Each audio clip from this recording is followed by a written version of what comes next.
All right, Lagos, 15 minutes, gun plus five. As always, you are tuned in to Smooth 98.1.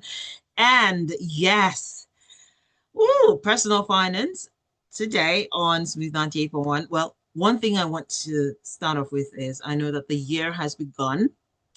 And as usual, you're possibly thinking, what have you done to the money you had in 2025? Those things that you did, I'm not saying you shouldn't have had fun, but it starts to make you wonder.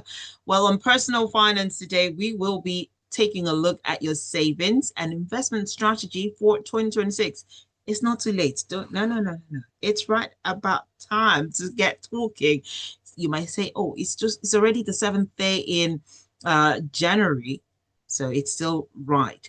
So today on personal finance, we're talking about how you can save and what investment strategy you should be having and putting in place for 2026. And we have a guest from PAC Research to answer all the pressing questions. And my guest this evening is Afameefuna Chukwurah. He is the Deputy Head of Research at PAC Research. And I say a pleasant evening to you. Glad to have you here as always. Yeah, good evening, Joy. The pleasure is all mine.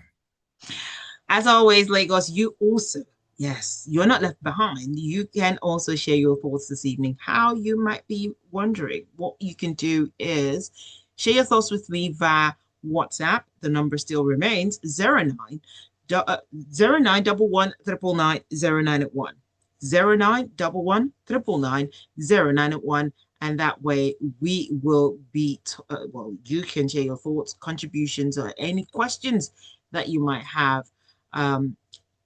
You've pondered over, you're talking about your personal finance and you're wondering, eesh, all the money I spent in December, can I recoup them for January going forward? Well, like I said, Afameefuna is here to share insights on what we can do.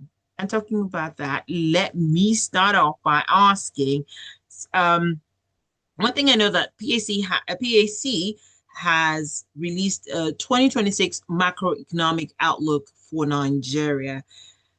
In summary, because if you say we want to dissect each angle of it, we might take forever. So in summary, what's your outlook?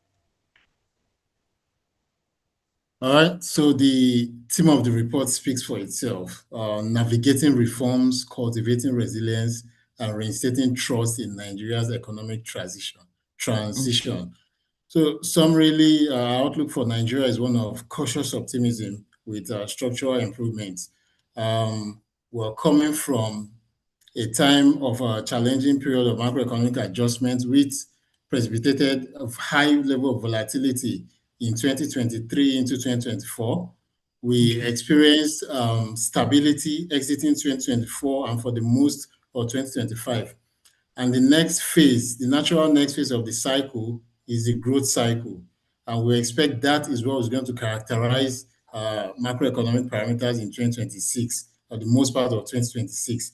And we've already started seeing some indications of that from the steadily declining inflation rate, which we project to average 13% through 2026, and also the sustained exchange rate stability we experienced in 2025. We expect that to continue in 2026, and also the positives or improvements we've seen in record high numbers of our capital reserves in the year 2025. We expect to see more of those mileage in 2026. So when you put all this together, it gives credence to outlook of an average of 4% annual growth rate, annual real GDP growth rate, with some little margin on top for the year 2026.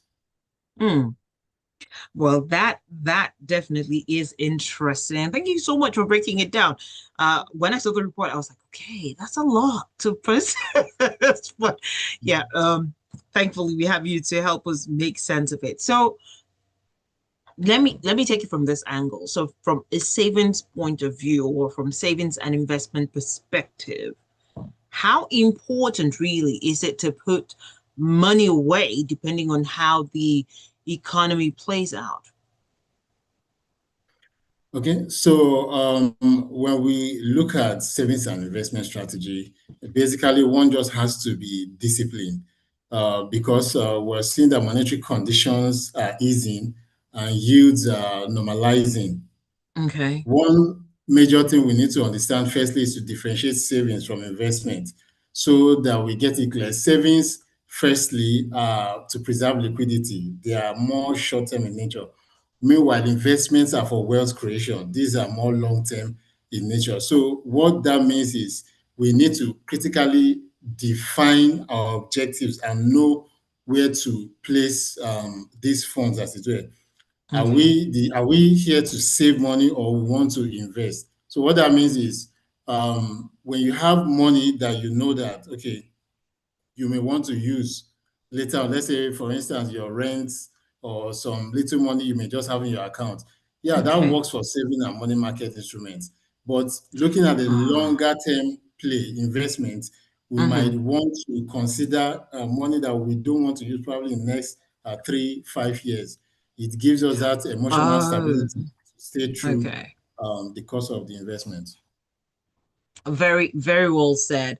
And I like how you broke it down. So for your regular spending, you want to still have it put in your savings because you know, okay, these are the things, these are regular occurrence. But for long term, you're looking at cashing out long term, you're looking at invest. That should be where you're putting your monies rather in investment, not something that is quick and immediate. And sadly, certain people do not understand the difference between having savings or putting money in a savings account or putting money basically in savings and having an investment plan. They always think, oh, investment, and that means it should be instant. I should get what I need Yeah. immediately, as opposed to thinking long term, knowing that you build and you get to your El Dorado, so to speak. Yeah. And hey, it's always higher returns at the end of the day. But before that is interesting and good to break down for anyone who's listening. But let's talk about the stock market. I know that the stock Nigerian Stock Exchange returned 51% last year. Now that we're in 2026, what approach would you advise, say, a newbie, a newcomer who's thinking, I didn't delve into the Nigerian stock market last year because possibly they weren't properly informed.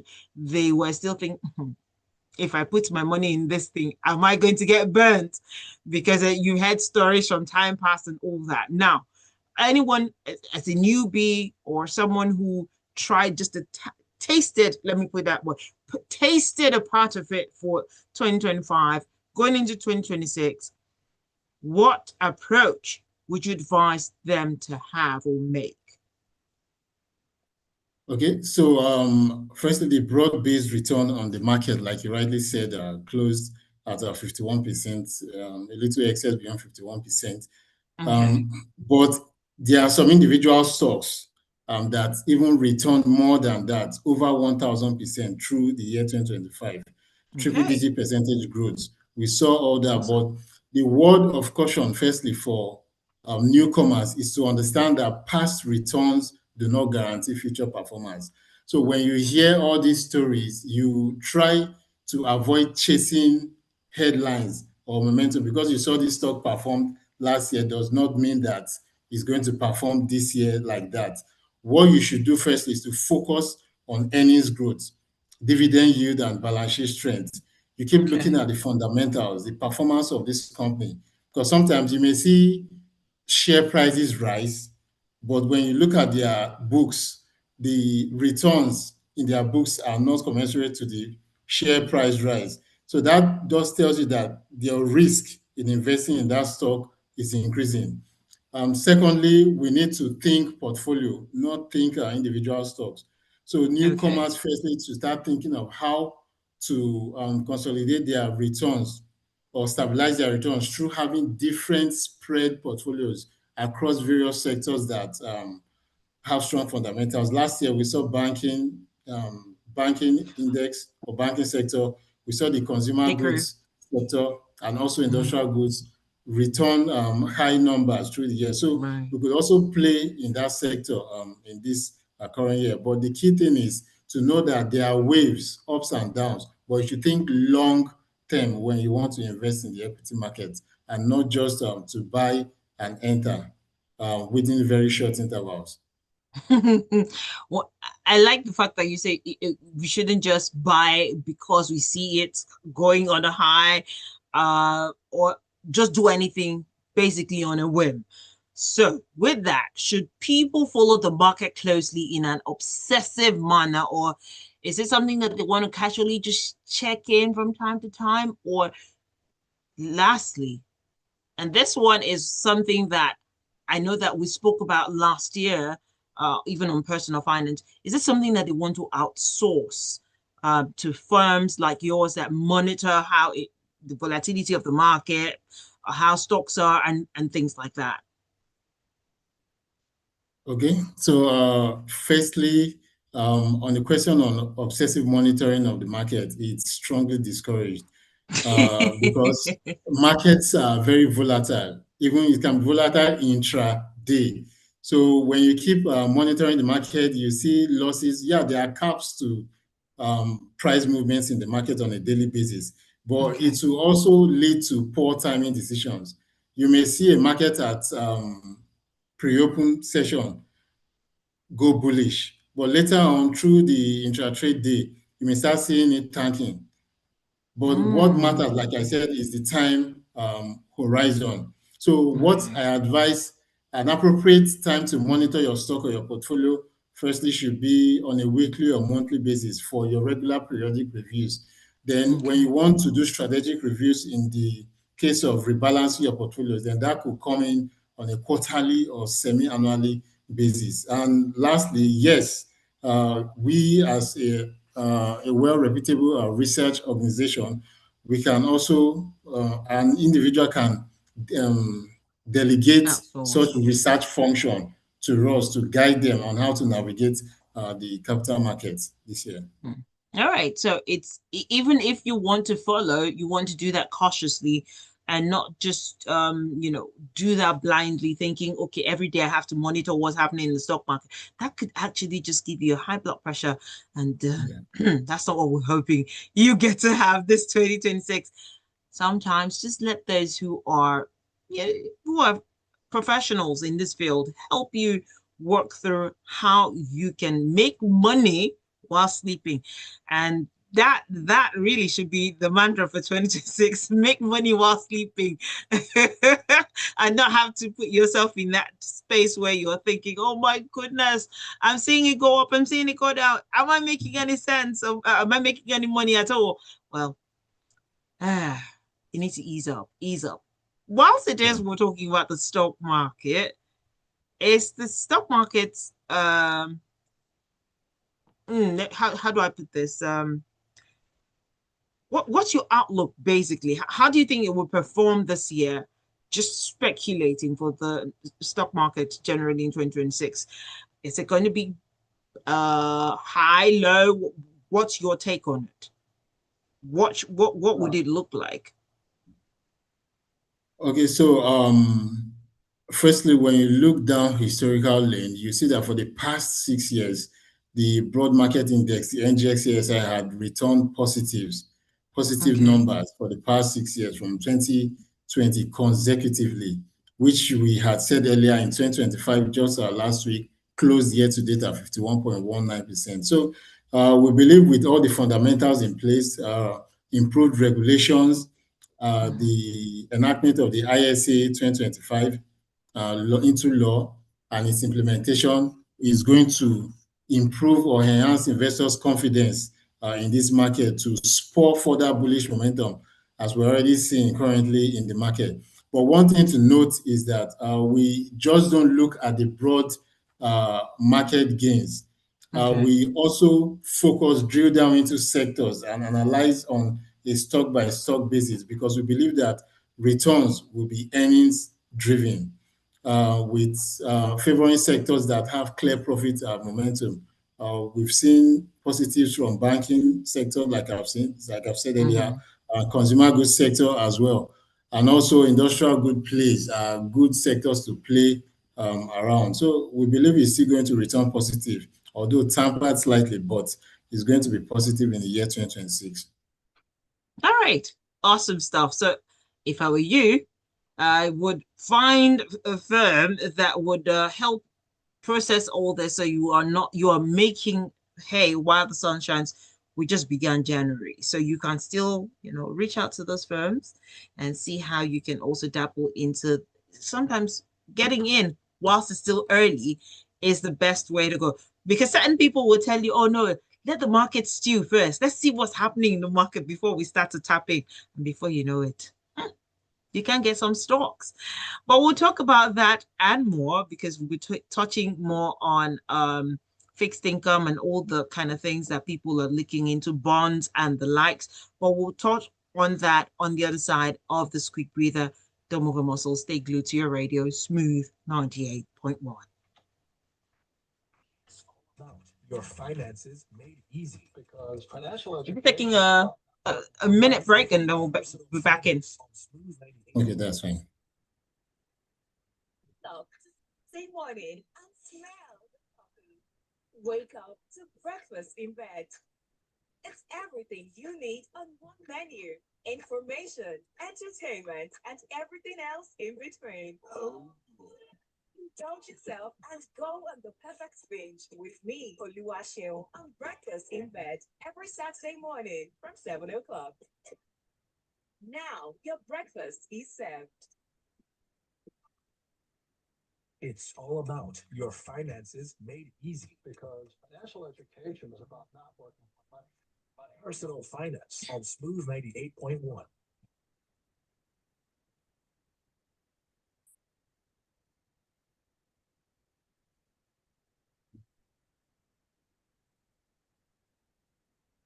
It is 32 minutes, Campus 5, Lagos. You're tuned in to Smooth 98.1. My name is Joy Ure, and this is Personal Finance.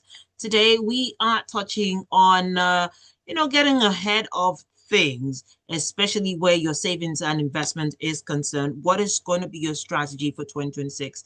Are you putting your money where your mouth is, or are you going to be waiting till maybe much later in the year? Well, I definitely have my guest with me in the person of Afameefuna Chukwurah. He is the deputy head of research at PAC Research, and he's answering the pressing questions regarding savings, investments, what we need to do.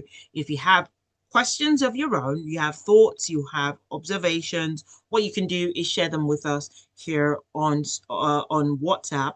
The WhatsApp number is 0911 999 Love to hear from you, your thoughts, observations, and contributions. Talking about before we went on that quick breather, we're talking about fixed income, what to do, how to go about it. And with that, I want to know, should people put their portion of their portfolio in bonds? I know bonds was something that was also highlighted last year. I saw some people actually putting making the best of this. So what's your take going in 2026? Is it something that we also want to tap into? Yes, most definitely. Bonds, earlier in our discussion so far, we've talked about sector rotation in our Right, portfolio, right. thinking portfolio beyond thinking individual stocks. Then we want to also look at diversifying the portfolio beyond the equity market. That's in terms of asset allocation. Bonds are very strong assets that buffer the performance of any portfolio as it were.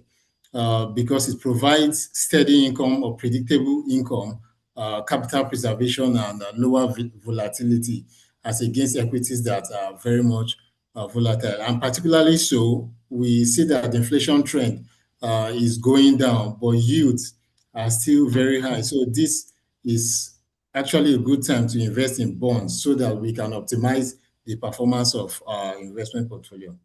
Mm.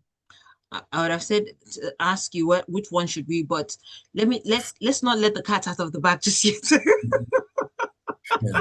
Yeah. Let's not give people too much to well, That's just like giving them expo. So you know what to do. You know what to do. Go meet your financial advisor, and then they will let you know where and how to go about it and where you need to put your monies.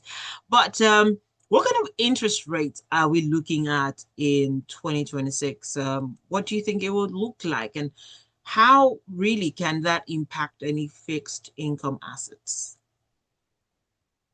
Okay, so we're looking at our current interest rates, NPR at 27%. We're looking at it holding at least into quarter 1 and quarter 2 of 2026. But as we keep seeing gains in inflation, Okay. barring various distortions we anticipate in 2026, it might necessitate easing, systematic easing or gradual easing of the rates beyond H1 2026. And how will this affect fixed income earners? Currently, the inverse relationship between the yields and the price of bonds basically is those current bond holders, as at today, are going to see a bullish run on their stocks because, sorry, on Mm, their bond holdings, because okay. the yields are going to be higher compared to the yields that are going to come on beyond H2 2025. Because if we expect NPR be to gradually ease, it's going to affect the yields as well on bonds. So Mm, it's going to lead to a bullish run for older bond issuances against the new ones that will be coming up in H2 okay. 2026. Okay. That that is very instructive. Well, let's also talk about the money market instruments. Ah, yes, treasury bills and commercial papers. Uh, do they deserve any attention from savers and investors in Nigeria? Is that something we also want to be focusing our energies on in 2026? Yes, most definitely. As one guidance to optimizing portfolio beyond long-term assets is also the liquidity potential of that portfolio. Okay. There are various classes of investors, like we said, short-term investors that may just need cash to sort some issues, companies that want to just preserve their working capital and all that. So, Mm, money market instruments, which are short-term in nature, provide a suitable avenue for investors to manage these liquidity needs, as it were. It's suitable for emergency funds and clearing short-term obligations. So most definitely, money market instruments deserve attention in every portfolio which a typical investor is vested would in. okay. I have a question here from Gilbert Musa. Good evening to you too, Gilbert Musa. He says, on the consistent gains by the NGX, according to your guest in the studio, my question is, has the level of individual participation increased from 2008 when the NGX, that's the Nigerian for exchange, right, experienced a continuous decline for over 3 years? Well, it further says, even in 2026, individual confidence was at an all-time low. So, has individual confidence returned to the market since 2008? Hmm. Okay, so I mean the last part of your question, I don't think you should refer to 2026 because we're just starting 2026. But the first part that spoke to 2008, yeah, I Right. understand the intricacies that happen in the market then. But the 2025 report indicates that over 80% of investors in the market that constituted those gains we saw were from retail segments of the market, as it were. So this only shows that there have been increasing interest of retailers or individuals in the NGX. Yeah, like I said earlier, there has been a new regulation that sees Mm-hmm. the capital market as not just, that's the ISA 2025. It doesn't just see the capital market as a trading avenue where people buy and sell, no, but it sees it now as an economic infrastructure. So what that means is that if there are certain malpractices that are going on, it's going to be dealt with as a national security issue.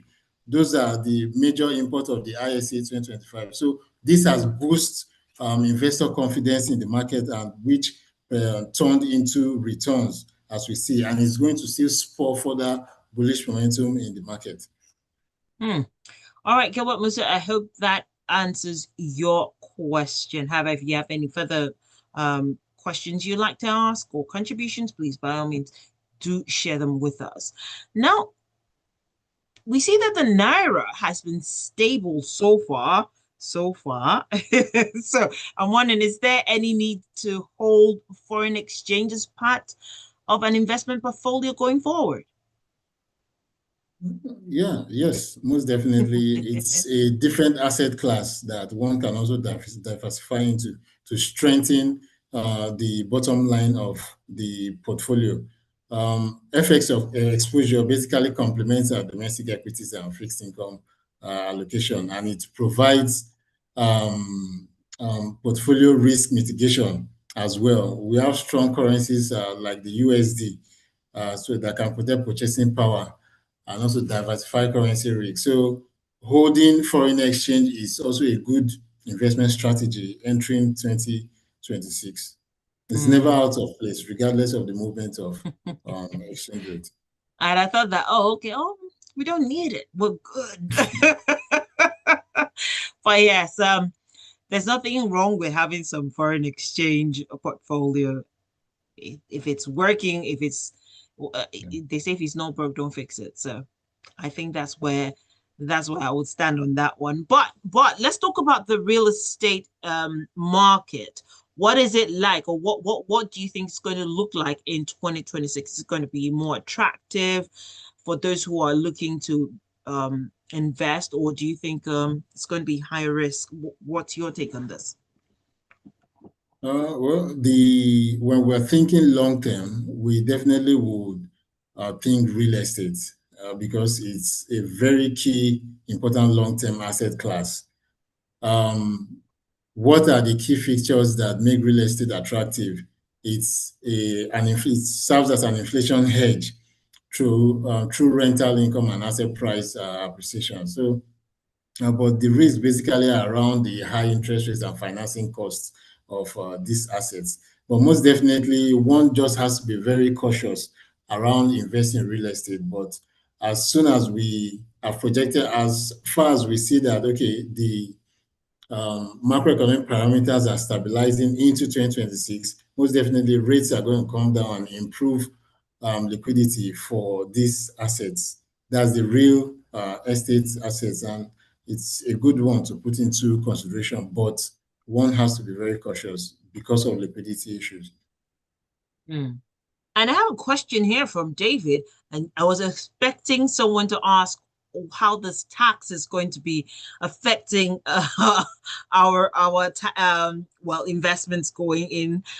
And he's also asked the same question, and he says the money market fund has been dropping since last quarter of last year, and with that he wants to know what are the drivers, and should we expect to see a climb back up to 20% annual returns? That's on one. How will the tax impact some of these investments in 2026? Okay, so for the first question, in Q4 2025, there was intensive bullish run on the market. You know, we're coming from a period of 22 days bullish run in August, but when we entered Q4, we saw some slight bearish tendencies on the bourse. So when the fears around this CGT capital gains tax issue were allayed and people started getting clarity around it, especially around November, December, it precipitated another bullish run on the board. So, of course, that trade-off between fixed income assets and equities was at play. People started liquidating their money market instruments to invest or cash in, or enter early enough into the equities market. That was for the first question. Then for the second question on the issue of CGT, basically the principal is 150 million in turnover and 10 million in profit, right? So When we look at this, it's just basically one should just know how he's going to manage his investments in and out and Okay. manage properly account for its return on investments typically. So I don't see it having much negative Impact impact at all. on the boss. All right. So it's just Interesting. documentation, that's all. Nothing out of the ordinary. Very see this whole tax matter. We'll get as the day unfolds. We'll get to Yeah, understand it sure. better because certain people still aren't certain what to expect. But thank you so much for the insights you shared this evening, and I trust that you will have a pleasant evening. But before I let you go, how can obviously certain people will still have further questions that they would like to ask. How can they reach out to you and ask those further questions on your social media handle? Okay, so you can reach out to us on our Instagram page at pacresearch.org, or also you can send us an email at pacresearch@pacresearch.org. All right. That is the much we can take today, Lagos, on personal finance as you are moving along. It's still early days in 2026. Make the investments count so that you can be smiley at the end of the year. All right, so much more lined up for you. If I were you, I would have moved on myself. Thank you. Your earnings, your spending,